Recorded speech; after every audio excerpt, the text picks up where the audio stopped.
Hello.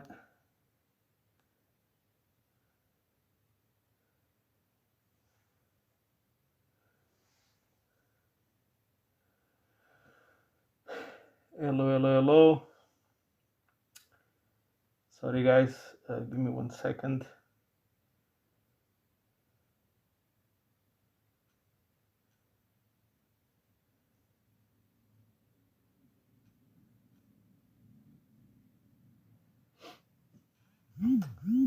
Guys, if you can see me, let me know. If you can hear me, let me know. It's been a bit of a busy and hectic period, but it should be fine now. Let me know, guys, if you can hear me well. I hope so. Just checking here some settings, and as you guys come in, last time I had a bit of an issue with my setup, but hopefully now everything should be okay. So welcome. I see some activity in the chat here already. Thank you very much for that.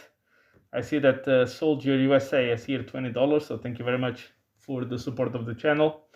As you guys know, you don't need to do that. I'm happy to be here with you, and you don't need to give me any money. I really appreciate your support, but you don't need to do it, okay? So thank you very much for that. Okay, all working. I see Crypto Elite. Oh my God, you were here before even this started. That's great. PLX has made a spring week off, plus wave to bottom, it seems. DRH stickers seem to be poised to do some nice things. Yeah, man. As you guys know, I consider Pulse-Chain, PulseX, X, Hydron, and Icosa as my retirement coins, and then I have my lottery tickets that I'm happy to share, that I've shared before, but I'm happy to talk about those as well. Some of them did very, very well, like Andy and Hoppy and Bird Dog. Some of them have not done so great, like AI Doge, like Foti, like what else? D-Lens. Yeah, Pikamoon also was very good for me. I'm actually out of it. So that is, so I'll give a bit of an update on that. Let me see. Oh, I see Crypto Elite is here. Raf is here, of course, one of my top supporters. Good evening.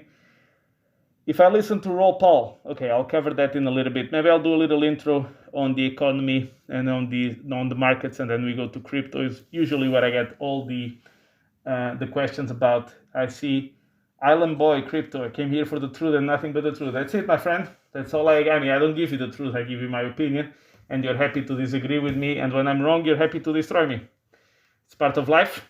Once again, I'm not here to sell you anything. I think there was a comment today where people are saying, what was it? There was one guy that said something to the nature of, don't fall for this charlatan, right? And I said, what charlatan? I'm not selling you anything.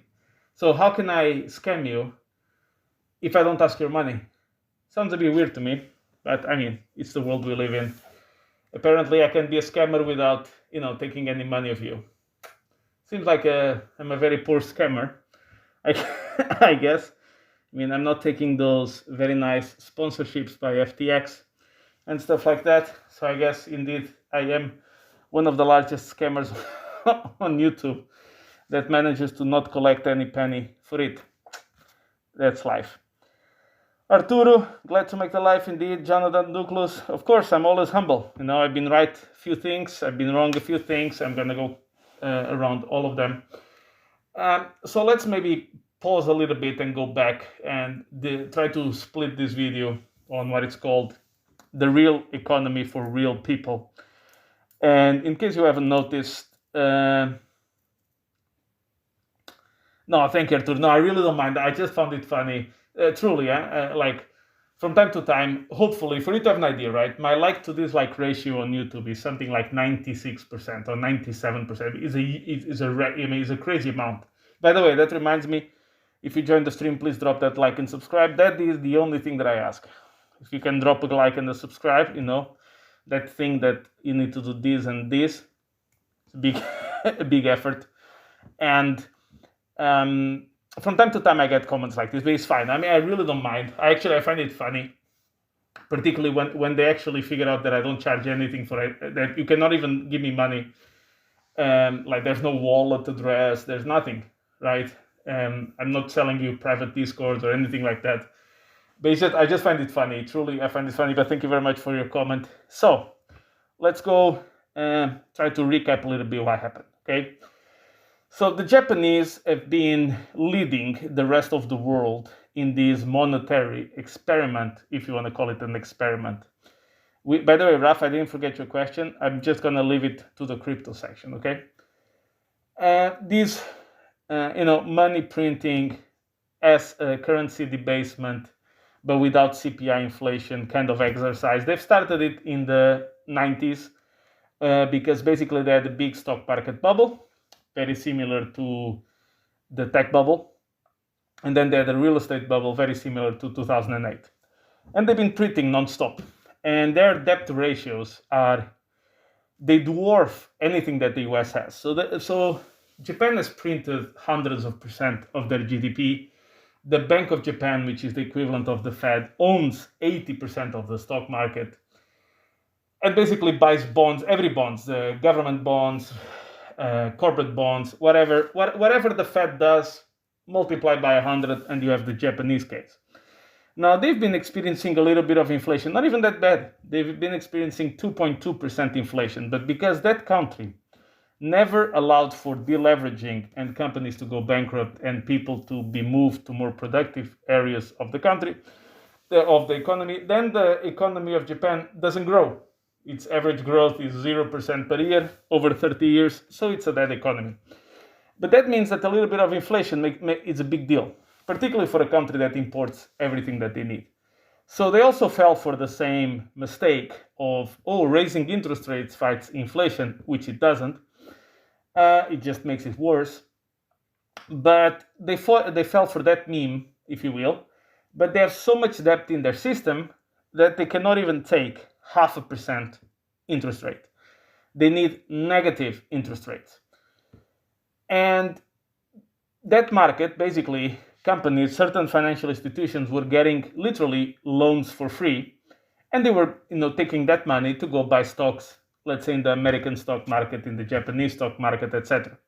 And why wouldn't they, right? If they can indeed get, if they are allowed to get free money to go gamble in the stock market, sure, why don't do it? But obviously, if they start getting charged interest, they start to de-risk a little bit. And as they de-risk a little bit, they cause a big sell-off. And then that fear kind of spreads around the globe. And Japan is doing the same that Europe and the US have been doing over the past 15 years, and the same as China is doing right now. They are just ahead of the curve. So if you want to see your future, you can well look at Japan. It will probably tell you with great probability where you're gonna end up if you continue this. And the only thing that it exacerbates in the US markets, if you will, is if you actually look at the data, we've already been in recession for quite some time. Obviously, the numbers that the government produces will never tell you that. And in case you guys don't notice, every time the job reports come out, it's revised substantially down the month after.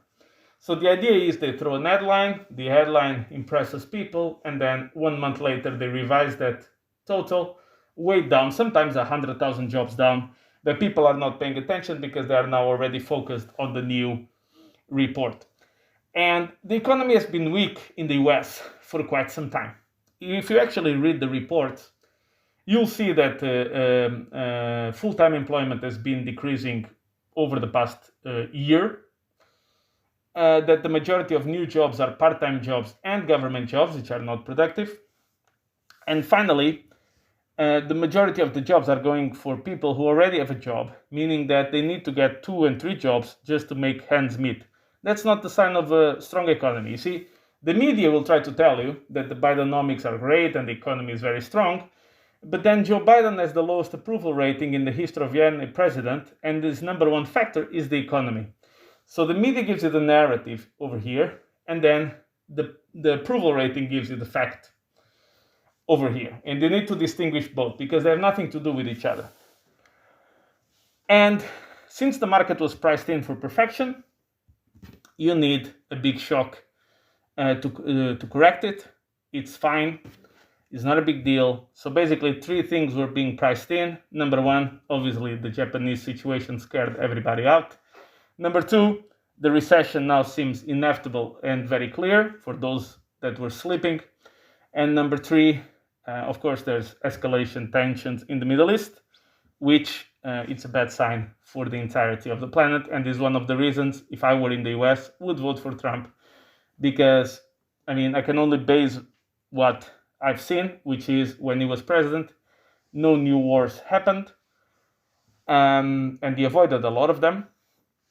And as soon as he dropped the presidency, it's wars everywhere. So in my view, besides the crypto side, that would be the thing that I would look at. And with that, you have a big sell-off in the stock market. Then it's not helpful that all the financial media starts talking about the beginning of a massive crash. You go to meet Kevin, it's the end of the world. You go to YouTube channels, everything is collapsing and everything is finished. And the world will be Mad Max in 2 weeks. And there's going to be shortages of food and go buy ammo and I got all this crazy stuff. And the reason is very simple. They are not here to inform you. They are not here to provide you guidance. They are here to sell you fear, monetize your fear. That's it. I mean, it's not a big conspiracy theory or anything. They know fear sells, particularly when it comes to finance. So they engage in that emotion with you because for them it's YouTube ad revenue. In the case of the financial media, is ratings. So it's as simple as that. I keep having the opinion, and this is something very important that we need to distinguish. You have the real economy here, which is garbage for the majority of people. And then you have the stock market over here, which has nothing to do with each other. The stock market is linked to liquidity and currency debasement. And this goes a little bit to Raf's question about Raoul Pal. Now, I do believe he is actually very accurate in his analysis. I do disagree with some of the coins that he picks, but he's a multi-millionaire. He doesn't need to engage in the higher risk spectrum. So for example, if I had $30 million, let's just throw a number out there. Why would I throw myself in cycle one coins and very risky assets? I could just buy Bitcoin, Bitcoin, BNB, Ethereum, and Solana, and I would probably multiply my money 4 or 5 times. But if I have 30 million times 5, it's 150 million. I don't need, you see my point? I don't need to multiply it by 100 and take all that risk. I can simply just go for just go for it. So what happened is for the stock market, I've said this before and I wanted to tell you this. So let's go over the things that I got wrong. In this part, I think on the stock market, I got it very right. So on Friday, I made a video, Friday or Saturday, I made a video, and I gave you a list of numbers where I think the US stock market would stop.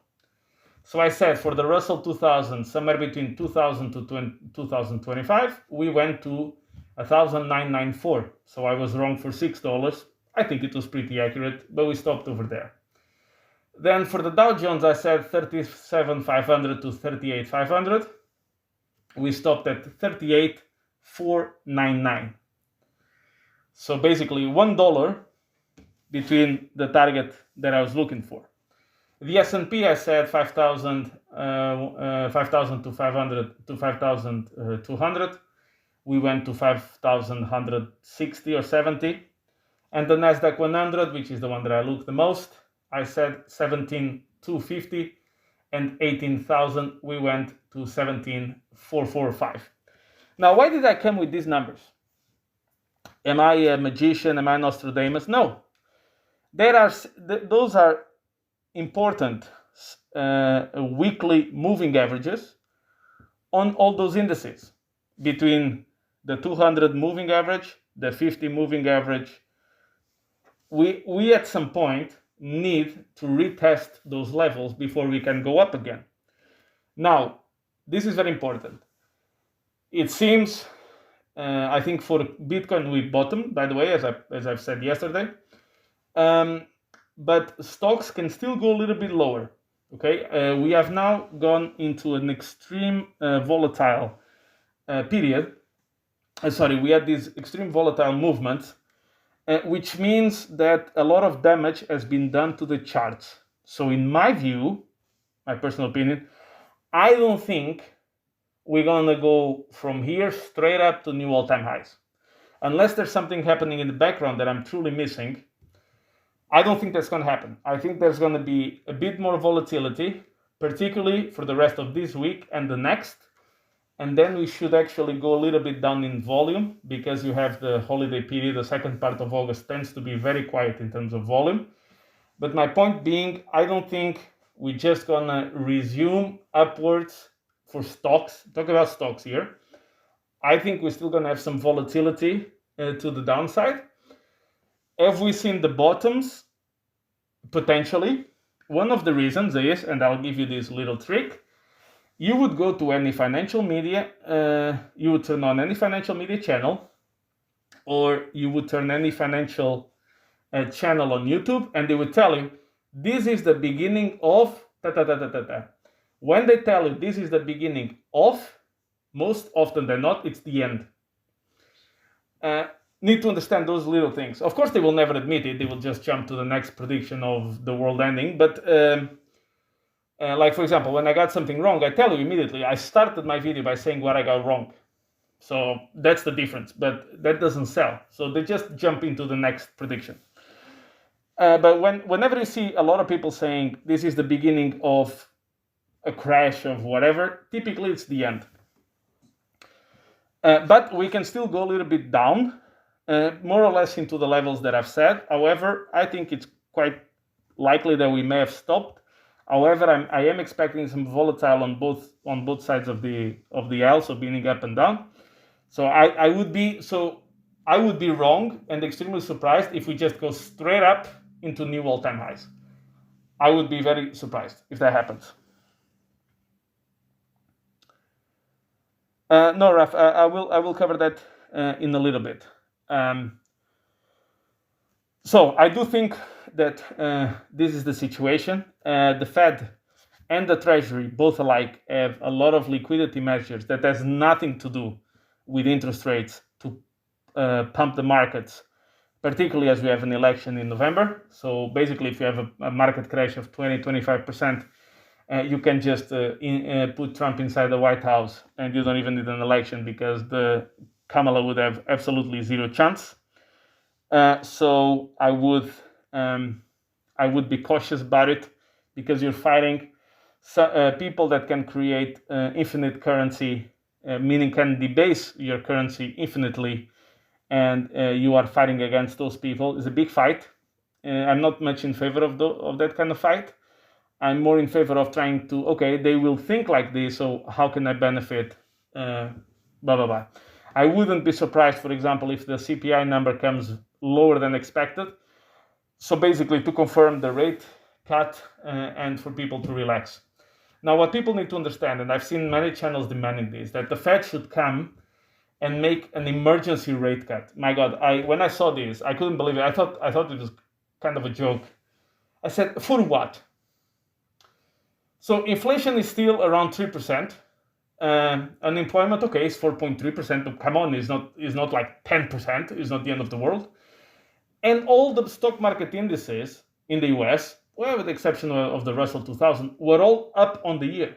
So even at the worst of the selling yesterday, the S&P was still up 8%, and the Nasdaq was still up 7%. I mean, that's a typical good year in the stock market. Why would the Fed come and say, oh my God, we need to cut the rate? Can you imagine the panic that would cause? Like, people forget. I really don't understand. Oh, basis on what? Oh my God, we sold 10% in the stock market, after running up 25% last year and basically being up 12%. We were up something like a couple of weeks ago. We were up 14% on the S&P and 14% on the Nasdaq. 14%. 8 to 10% is a good year, and we are still in the beginning of August. And people were thinking that we just, that the Fed would just come and cut 75 basis points. Can you imagine the message you're giving? That means that your economy, but particularly your financial system, is so fragile that anything that happens, even though it's a good year, good year is no longer enough in the markets. You need a very strong year every single year. I mean, it's completely crazy. Would be a 50 basis points cut be considered bearish? Depends if the market is priced it or not. So, for example, if the market priced in 50 and you deliver 50, everybody's happy. If the market prices in 50 and you deliver 100, the market thinks, oh my God, there's something wrong that we're not seeing. You create uncertainty. Uncertainty means sell-offs. It's very simple. Just check every rate cut. Well, the thing that people are messing up a little bit is it's mostly about the uncertainty. So, for example, when the Fed is cutting out of emergency, out of nowhere, when the Fed is cutting because something is breaking, like very aggressively, that's not a good sign, because that means that for 2 or 3 months, you're going to have some big sell-offs in the stock market before the liquidity comes in and then pushes everything up. In the question of Raf, if recession is unavoidable and recession spread, it depends on the type of recession. If it's a recession that people can kind of get their heads around it and kind of prepare for it, and you kind of know what to expect, is one thing. So usually you have two moments. You have the moment where nobody's expecting recession, and then you have a recession. So you need to price in that uncertainty. Then it's when you're expecting a mild recession, and all of a sudden it turns like Great Depression 2.0. Then you have another adjustment. So it depends on, it's not necessarily the recession, it depends on how the recession is perceived by the market ahead of time. So for example, I gave this example of a video that I looked at. I did a video in October 2023. I started my channel in June 2023, and at that time, everybody was expecting the Fed to cut rates in September and October of 2023, and I said no. And I predicted new all-time highs in the stock market for the NASDAQ 100, S&P, and Dow Jones before Q1 2024, which happened. So by January of 2024, everybody has hit the new all-time highs. And I said that there's no way you're going to have a recession. And the reason why I made that prediction is because everybody was expecting a recession. When everybody's expecting a recession, it does not happen because everybody's looking for it. It's not what you know that destroys you, it's what you think that you know for sure that kills you. Not when you're kind of expecting something to happen. No, it's when you think everything is great. Think about the bear market of 2022. What happened? 2021 was completely euphoric. Everybody was expecting that this would go on forever, blah, blah, blah. And then you have the recession, we did have 2 quarters of contraction. And you have the sell-offs in the stock market because you need people to think. You need people to think that recession is not possible. Then in October 2023, I said, and I've mentioned which video, I think it was 21st of October, I said I now expect a recession in 2024.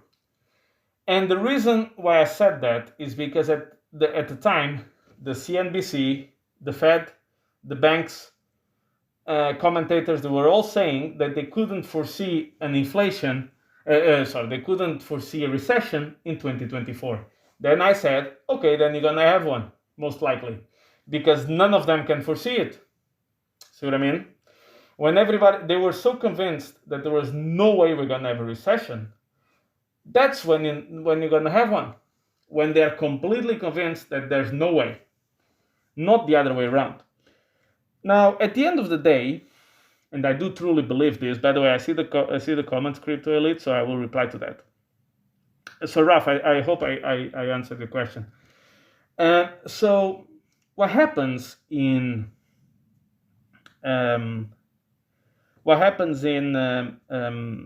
sorry, I lost a little bit my train of thought here. Oh no, sorry. What I've mentioned before is the following. I believe that the Fed, for the time being, has taken off the risk from the markets. As long as you wait any sufficient amount of time, you will not have crashes the way that you used to have before. Can you have corrections of 10%, 15%, 20%? For sure. But as long as they keep debasing the currency, you will not have crashes like you used to have before. So what the Fed is doing, and I've said this before, the central banks, you need to understand where this comes from, okay? So 2008 explodes. That was going to be the second Great Depression, but even worse. Why? The first Great Depression had no real estate bubble. Why? Because you had to pay 50% up front, and the mortgages were 5 years. Good luck speculating in a market like that. This time around, no. You could speculate on the real estate market as much as you wanted, and the banks basically took all the risk by holding all their credit. And at that moment in 2008, the world came to a halt. I mean, the financial world. And here was the option. Either we debase the currency 8% per year, we set up interest rates to zero, and we print money to make things look better than they actually are, or we have a depression 2.0, and we may have revolutions. We have 25% unemployment. You have people in breadlines. You have people in massive poverty. You have homelessness in record across the West. Which one is better? I don't know. I would say, if you ask me, in which case would we recover faster? Of course, the first case where everything collapses, but what kind of future do you have after that? I mean, you have a lot of things that are not easy to foresee. For example, the Great Depression of 1929 ended up leading or being a very important contributing factor for what happened in World War II, and with the election of a certain German person with a funny mustache in 1933. They are directly correlated. So sometimes these things happen over here, and they have impacts over here that you're not foreseeing, and you cannot, be that arrogant to believe that you can see everything in the world. So the idea is, okay, we debase the currency about, on average, 8% per year. That means you go to the money supply, and you see the money supply growing on average 8% per year. Then you add up 3 or 4% real consumer price inflation, and you have 12%. That means your investments need to yield 12% per year, 10 to 12% per year, for you to be in the same place. What goes up 10 to 12% per year? The S&P 500. The S&P 500 correlates 99% with M2 money supply. Real estate also goes up about that amount. The only two things that really beat those two things are tech stocks, crypto. That's it. So at some point, it doesn't make any difference which asset you own. I mean, in the short term, but these 6 months, this asset outperform. These 3 months, this asset outperform. I'm saying if you look at it spread out across a number of years, all the assets go up, with the exception of gold, which, no, it's a garbage asset. But even gold now is making new all-time highs, and silver is even worse. But in any case, all the assets are going up. Why? Because the currency is losing value. Not like a Peter Schiff would predict with hyperinflation Argentina style, but when you go and you try to buy a house, it goes up in price 8% per year. Or when you try to buy a stock, it goes up, an index like the S&P 500, it goes up 8 to 10% per year. So every year it's 8 to 10% on average. Not obviously you have corrections along the way. So that was the trade-off. And this is what Raoul Pal refers as everything in code. And I think he's completely right in the sense that it's all about the liquidity cycle, and it's all about the currency debasement and the growth of money supply in terms of assets. That's it. The problem with this analysis is very simple. For example, when I said we should go to these levels in the S&P 500, we should go to these levels in the Nasdaq, we should go to these levels. Why? They are simple retestings of moving averages. That's it. Look how boring it is. Wouldn't it be much better if I came here with a bunch of trend lines and three dots up and 3 dots down and this up and that up? And then, oh my God, and then this war is going to happen, and then this cycle correlates with 1723 and all this kind of course. But at the end of the day, it was a simple retest of certain moving averages. But if I say that, now I don't have a content for 1 hour and a half to be here spoon feed you any kind of, oh my God, the number of trousers sold in that store in New Jersey correlates with the market over here, and then the moon was in that position and the sun was in that. I mean, then I cannot come up with all these stories. This is just Peter Pan stories. They work. I mean, if you look hard enough, you're going to find a correlation amongst almost anything. But that doesn't sell as well as saying, yeah, we're going to retest a few of the moving averages because the market has gone up too strongly, too quickly. See, that doesn't sell. Since I'm not here to sell you anything, I don't need to come up with these big conspiracy theories. Luis, you should be a finance minister, bro. You are much more skilled. No, man, I don't want those kind of jobs. So we are, but thank you very much for your comment. By the way, Crypto Elite, I'm seeing your comments. I don't want you to think that I'm not, but is that the crypto will be at the later part of the stream. So that's why I'm not talking about it right now.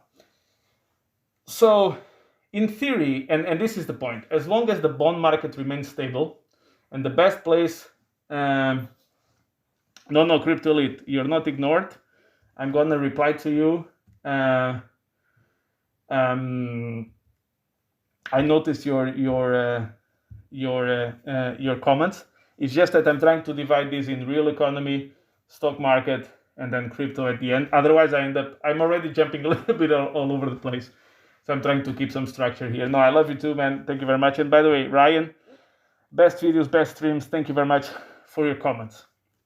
So this is what I mean. Because in practice, by investing in the S&P 500, you're not really getting ahead. You're just not getting not getting left behind. And yeah,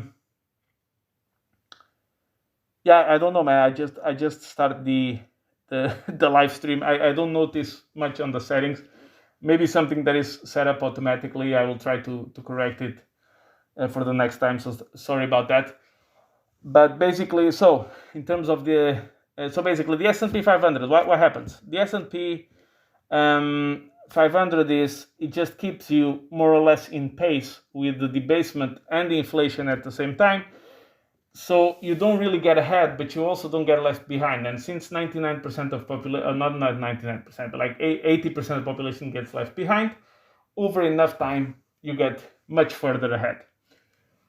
There are people who say, oh, the stock market is the greatest creator of wealth. I would say the stock market is the greatest preserver of wealth, while your currency loses its value, basically. I would make a little adjustment on that. And so to summarize, can we go a little bit down on the stock market than this? Yes. Much further down? I don't think so. In the long term, does it matter that much? As long as the Fed as long as central banks keep debasing the currency, and I've said this before, they need to debase the currency because the levels of debt are so high that we need zero interest rates. And this is why I've said we will have negative interest rates in the US.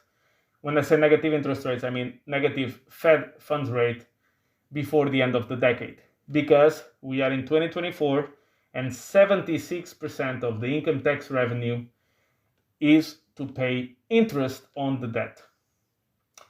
By 2028, 2027, 2028, if we kept rates as they are, about 70 to 75% of the entire tax revenue, that is corporate income, wealth, capital gains, all of them together, 70 to 75% of it would go to pay interest on the debt. No way. It's a mathematical problem. I've said this before. It's a mathematical problem. It's not about Kamala or about Trump or about the Republicans or about the Democrats or the independents. It's a mathematical problem. And I think that the final hope that these people have is that we will outgrow the debt with artificial intelligence. Or eventually I would see them letting the whole system collapse in order for them to come and save us with central bank digital currency. So first, you need to create you need to create a massive crisis where people beg you to save them, and then you give them the central bank digital currency. I think that will be highly dependent on the winner of this election in terms of time frame to get there. But I do think we're going to have negative interest rates in the US before the end of the decade, and I've made that prediction when the Fed funds rate was 5.5%. So if I'm right, that is going to be one of the trades of the century. So we'll see. We'll see if we get that or not. Now, in terms of crypto. So here I got something right and something wrong. I've been pounding the table in between January, February, and March of this year that after the Bitcoin halving, Bitcoin was going to go to between $47,000 and $52,000. We would maybe have a week into 44, 45,000, but we would go to 47, 52 within 3 months after the halving. So that would be 19th of July. I thought when we hit 52.9, I thought that was the bottom that I was looking for. And I wasn't expecting us to go into the previous target that I had of 47 to 52. So we ended up going to 48,000, which basically fits what I wanted to see between 47 and 52. And we basically bounced off of that. And I did say yesterday the bottom is in for Bitcoin. But I was wrong in the sense that I thought that the 52.9 was going to be it. And I thought it was going to happen within 3 months of the halving. It happened 3 months and a half. So I was wrong on that side. I was wrong for about 2 weeks. And I was wrong about that. Once again, crypto, in my view, the reason why I invest in crypto, I don't advise anybody to copy me. I'm just disclosing why I do it. Is, as I said before, in this overall liquidity, Arturo, do you think the bottom is in for all of crypto space or just Bitcoin? Look, I think the bottom is in for Bitcoin. No, I mean, when I said the bottom is this local bottom, obviously we're not going to touch 15K Bitcoin or $900 Ethereum. No, I don't think we're going to get there. I think Bitcoin will stop at stopped at 48,000. Now, can we still sell off into 52, 53, 51? Sure, we can still sell off. As I said, a lot of damage has been done to the market, and I do expect us to take 1 to 2 weeks to kind of filter this out, so we can resume to the upside a little bit more consistently. But I think the bottom for Bitcoin is now in this local bottom, this 48,000, perfectly within my target range. Although I thought 52.9 had done it, and I thought that it was going to be 3 months, it ended up being 3 months and a half. Okay, but it's important. But you need to also realize I was saying this at the time that everybody was talking about the left translated cycle and Bitcoin 100K. Right, so for me to come out and say, no, guys, I think we're going to go there. To 48, 47, 52K. I had some nasty comments at the time because everybody was so enamored with the 50K.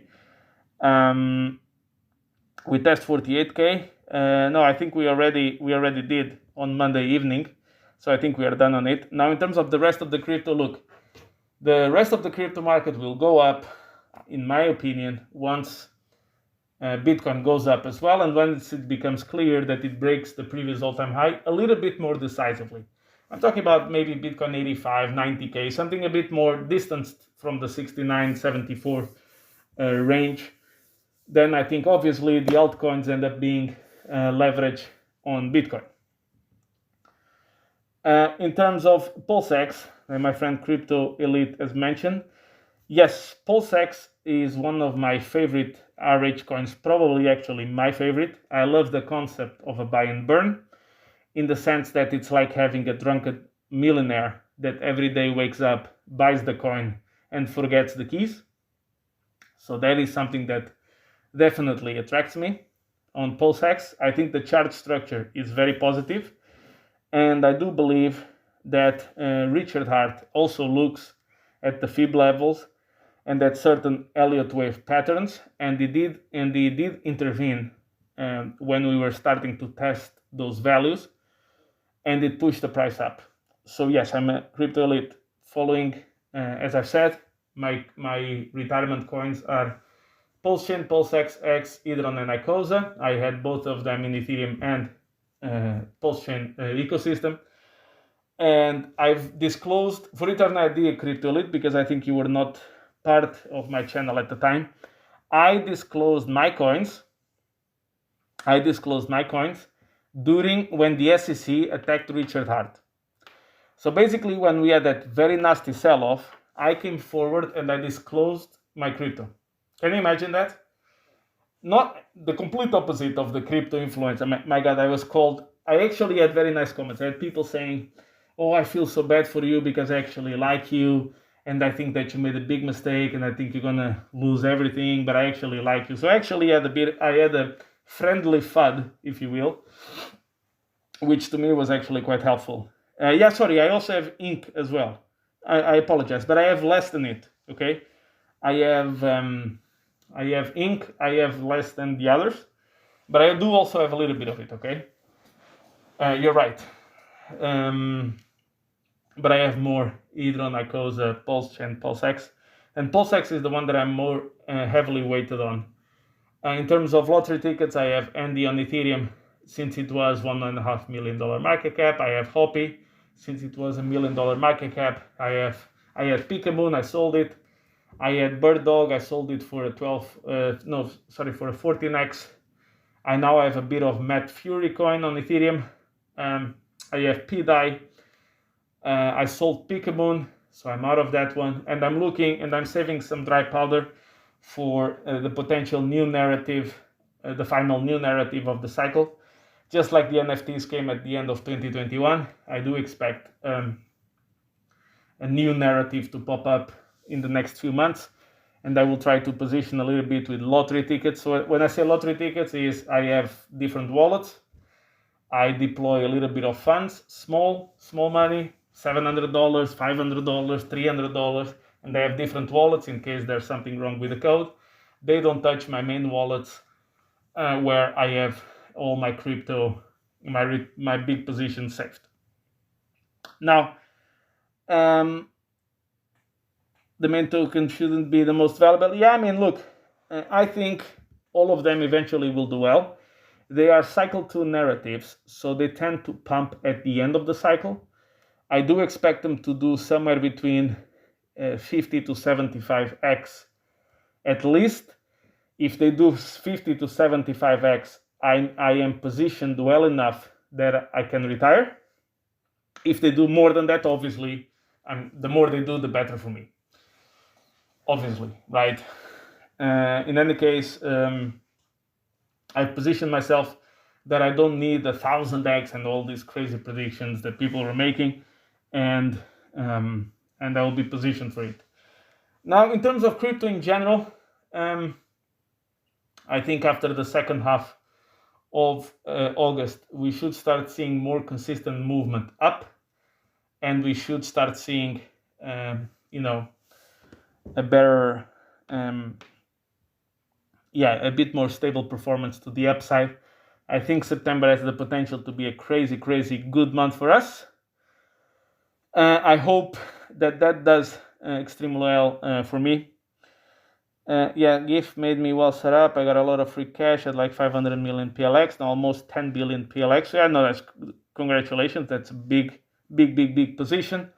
I'm a true believer of that ecosystem. I'm not trying to advise people to do anything.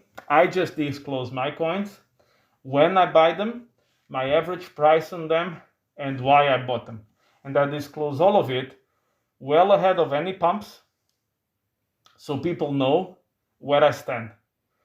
And if I sell, I always disclose. I think there was some regulation coming in Europe where YouTube people that discuss these kind of things were forced to disclose their positions. I'm not the kind of guy that buys all my coins and then comes here to talk after the pumps. or first I buy like I buy huge amount, like if I had a huge following, I would actually disclose the coin before I bought them because I would be afraid to have any kind of impact in price. So thank you, Arturo. Thank you very much. Yeah, I'll try to do lives indeed a bit more regularly, at least twice a month. I do have some time nowadays to do it, so I will try to do at least twice a month.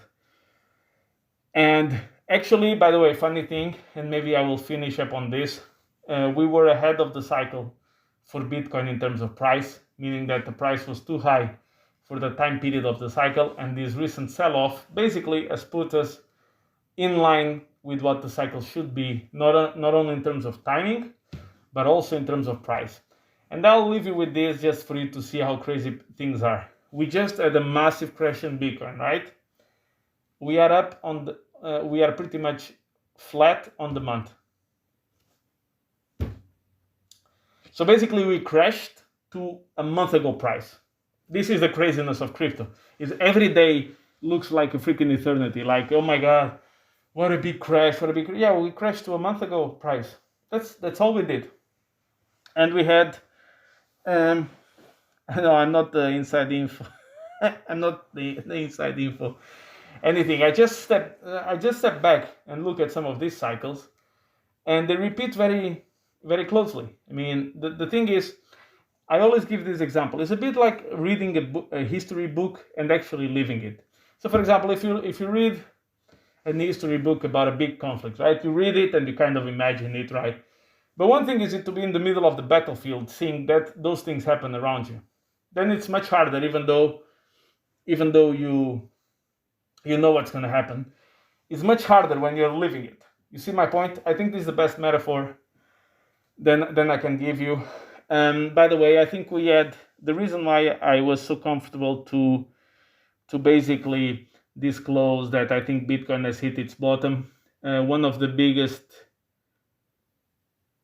We are not ahead anymore of the cycle. Are we looking for the top later 2025 Q4 instead of Q1 Q2? Look, man, I always said Q3 Q4 2025 was my guess. If you want to tell you, I think Bitcoin will end up somewhere between $242,000 to $276,000, 242 to 276. I will have a better view as we move forward, and I think that Ethereum will end up somewhere between 25 to 29,000 at the end of the cycle. I don't know what's going to be the top. I think a good top signal. Actually, the perfect top signal would be Trump was going to be elected, and then let's say by July or August he says, now we're going to make Bitcoin a U.S. reserve, blah blah blah. The day that he makes it a U.S. strategic reserve, that's your bottom. That's your top. I'm sorry. So if I'm looking at top signals, I would be willing to bet that if he comes around and he says, we will make US Bitcoin, as we said in our campaign, now we're going to make Bitcoin a US strategic asset, starting on, I don't know, 17 July 2025. I'm just throwing a number, okay? I'm not making a prediction here. But if he is elected and he says something like this, the day that the Bitcoin becomes a US strategic reserve, that's the day of the top. Bitcoin tops, Ethereum tops about 2 weeks to 3 weeks later, altcoins top 1 week after Ethereum. That is my prediction. You can clip that little part and insult me. On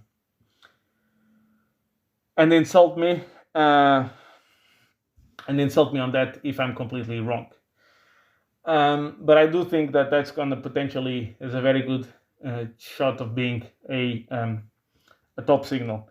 Crypto Elite, I will answer your question. I just want to say this. The reason why I was so confident to say that Bitcoin has bottomed is, in case you guys don't know, in October 2022, Mr. Peter Schiff said during the FTX bankruptcy, this is not a crypto winter, this is crypto extinction. And when he said it, that was the bottom for the bear market. Yes, on Monday evening, between Sunday evening and Monday, he was saying crypto graveyard. something about the crypto graveyard. So very similar to crypto extinction. That's it. That's the bottom. And it was. He said that at Bitcoin 48,000. As soon as he tweets that, Bitcoin goes up and it's now 56, 57,000. So that's your best bottom signal you can get is Peter Schiff talking about crypto extinction and crypto graveyards. That's as easy as it comes. So I hope you guys caught that. And that's why I was so confident to say Bitcoin stops at 48K. Can we still go to 51, 52K? Sure. But I don't think 48K anymore. The next question is, what is the next cycle top then? What is bigger than National Reserve currency announcement? No. This is very important. What is said is make Bitcoin part of strategic asset reserves. That doesn't mean it's a reserve currency. That means that is something like gold and oil. You see what I mean?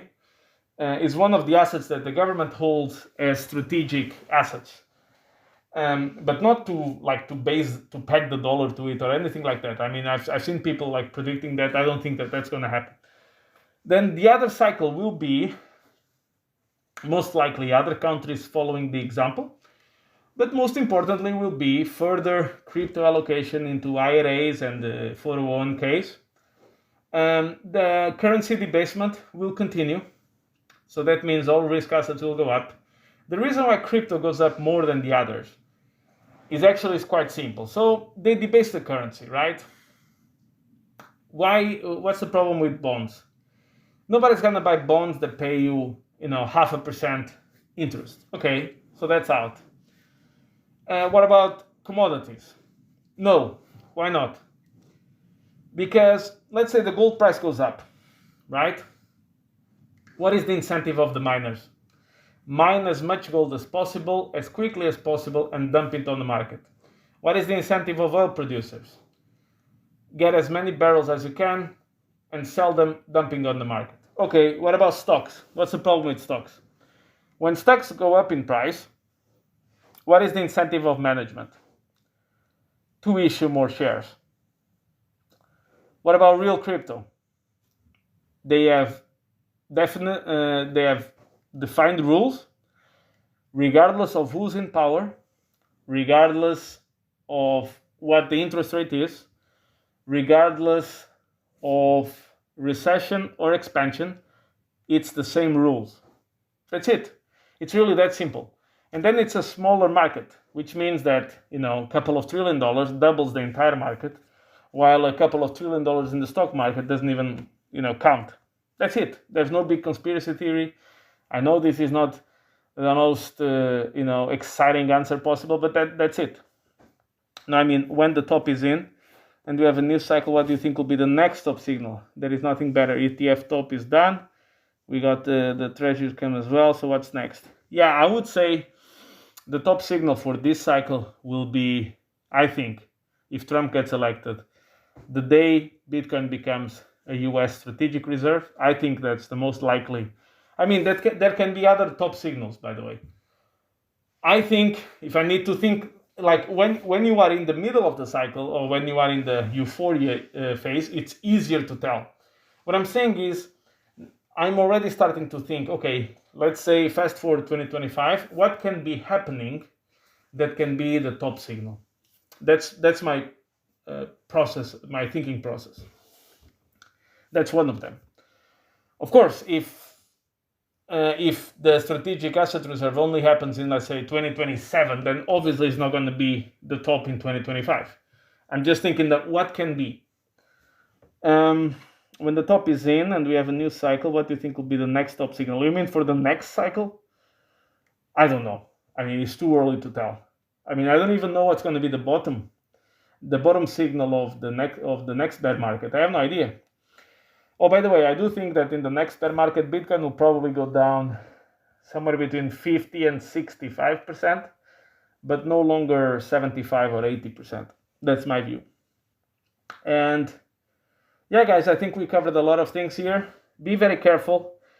There's a lot of volume in the markets compared to what it was 10 years ago. The currency is getting more fake. That means you have these bigger movements up and down. A lot of people making money on YouTube and financial media, they are here to exploit your feelings. They are not here to inform you about anything. They are here to basically leverage your fear and have a lot of fun and make a lot of money doing so. So this is why people change completely. You see, what I've been saying for, you guys are completely bored of listening to this. What I've been saying, look at the bond market, understand liquidity cycle, and think 2025. That's it. That is my message for months, or for more than a year now. That's it. I'm not changing. It's not like the guy from Crypto Banter, right? I'm all out Ethereum. I'm all in Ethereum. I'm all out Solana. I'm all in Solana. I'm all in meme coins. I'm all out meme energy. Depending on what the market is doing. Of course, he doesn't care because he gets YouTube ad revenue. He gets memberships. He gets courses being bought. He makes his money. Even if he's wrong 10 times in a row, 100 times in a row, it doesn't matter. He makes his money. His audience, no. They get completely destroyed. But I mean, that's the game. I mean, I think the best the best sellers of fear are no doubt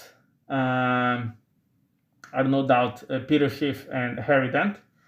They don't make money in the markets. They make money by selling funds, by selling books, by speaking fees, and by monetizing your fear. That's it. So if you listen to all of those, you're gonna get destroyed. So I hope oh well. Yeah, man, there are certain things on YouTube, it's completely crazy, but it is what it is. People use it, so here I am. Maybe one day there's going to be something better that is also widely used. But guys, I've been here for almost an hour. I would like to thank you all for being here, for asking the questions. I wish you the best of luck. Once again, I think the bottom is in for Bitcoin, but we can still have massive sell-offs. I do expect some volatility to continue. I don't think we're going to go straight to all-time highs from here. But maybe we go. I don't know. I don't think so. But we'll see. Be careful to whom you listen to. And I always say this for particularly my crypto buddies. I will tell you this. I'm yet to meet a crypto millionaire that became a millionaire by buying a $5,000 mastermind course. So you guys take it as you like, but that should tell you everything you need to do. With that, guys, have a nice evening. Relax. It's still the summer. Enjoy the sun. The world will be here. No, Mad Max is still on television only. And if once you see some of these big movements, and Peter Schiff should always be in your radar. If you see crypto extinction, crypto graveyards, crypto zero tomorrow, that's it, man. Thank you very much. Always keep it real. Never sell you anything. I just like you guys to be here. And the channel has grown very well. I forgot to say something. We are above 1,500 subs, which is completely crazy. We are approaching 100,000 views. I've never thought that we were going to do so well. So thank you very much once again. I'll leave you be and enjoy your evening, and I'll see you in the next one.